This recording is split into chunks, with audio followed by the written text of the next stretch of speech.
Hi all. I decided to come in tonight with a new topic, something more personal than what you guys are used to getting from me. So I have decided to share a little bit about what's been going on the last 6 months, maybe more, almost 6 months, 6, 7 months. So there comes a point in your life where you hit the worst of the worst that you can hit in a marriage, no matter what it is. It can be from financial stresses, it can be from infidelity, it can be from illness, it can be from a host of anything that will test your vows, your beliefs, your strength, your self-worth. It will test you, and I'm being tested right now. So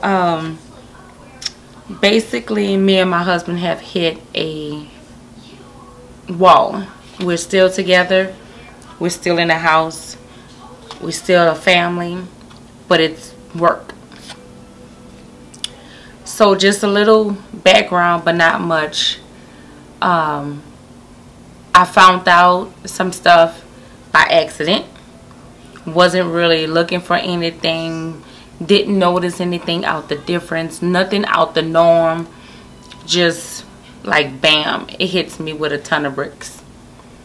What makes the issue bad is when your loved one or whoever, which way, tells you one story. You talk about it again. You get another story. You try to work on it, you get another story. So now you're trying to push through the pain of everything. So you know you're making progress, it's not perfect, and then bam, you get hit with more stuff and more information and more crap that you didn't need to add to what was already on top of it. So now you have to push back through the pain again, and it all feels like day one. So it's a lot of pushing past the pain that's, trying to be worked on now.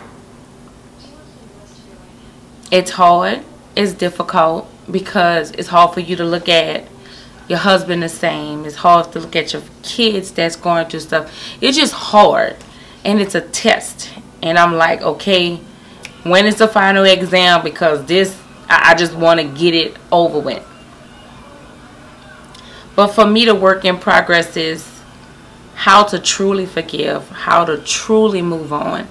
And tonight, coming from church, I just left it all there. One thing our pastor said was, how can we expect anything from nothing?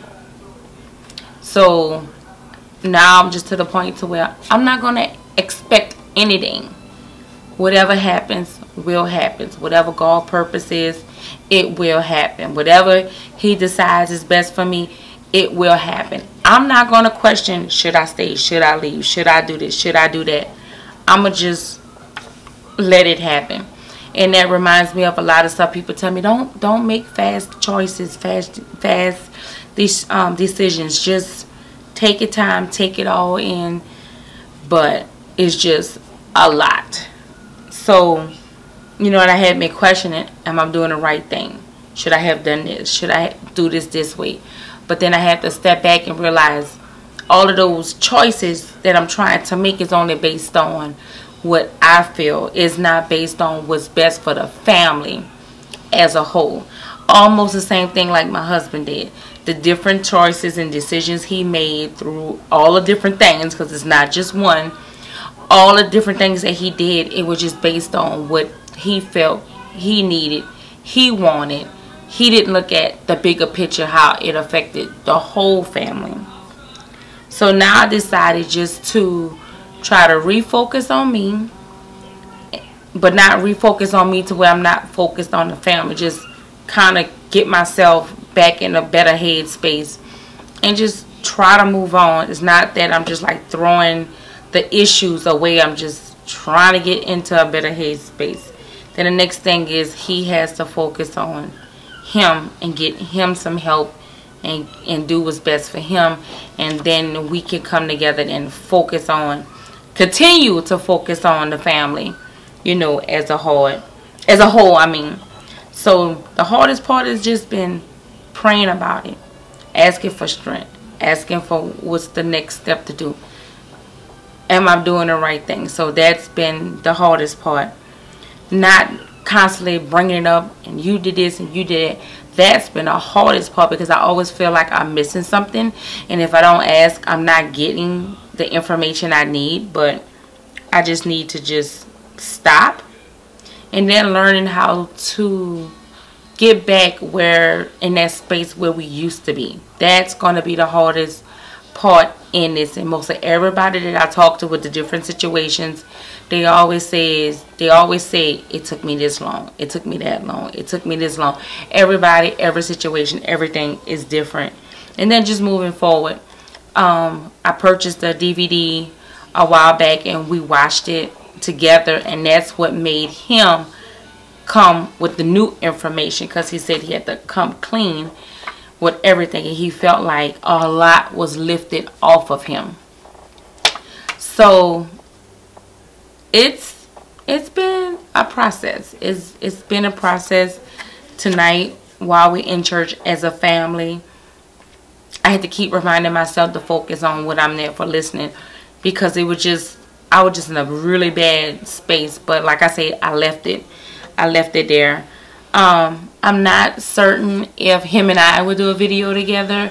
I'm thinking about it. Maybe we can vlog about this process without delving into all of the information, but just say how we're moving on, the steps that we're making, the progress he has to make, because he hurt the family as a whole.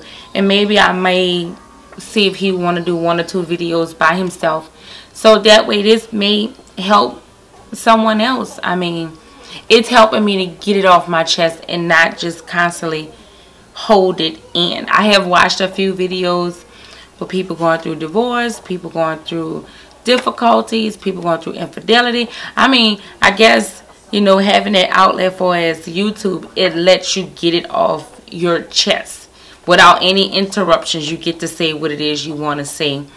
And it's just going to be a process. A process after being together for 11 years and have never dealt with nothing to this extent that was just like heart-wrenching, and you feel like you're just so heartbroken and you don't know if to go left or go right or just whatever. It's been a process. The last 6 months have been hard. The last 1.5 years been kind of rocky, but just pushing through it with changes with work and schedules and just life as a whole. But we'll see where this vlogging will go, because I'm one of those people that I don't want to always be in front of the camera, be on Facebook talking about the good times, and could never talk about the bad times. I mean, you have to have the good and the bad, but I don't want to hide and make it seem like, oh, this perfect life, this perfect family, and have somebody say, I want her marriage, or I want what she has. No, not necessarily. And that's one of the things we learned from watching the video. So until next time, y'all pray for us if you one of those people who believe. If not, just continue to think about us. And until the next one, you guys have a good weekend and get ready for Mother's Day next weekend. Mamas are special. So I'll talk to y'all again soon. Bye. The makeup wipes, and you put them in a container. Put this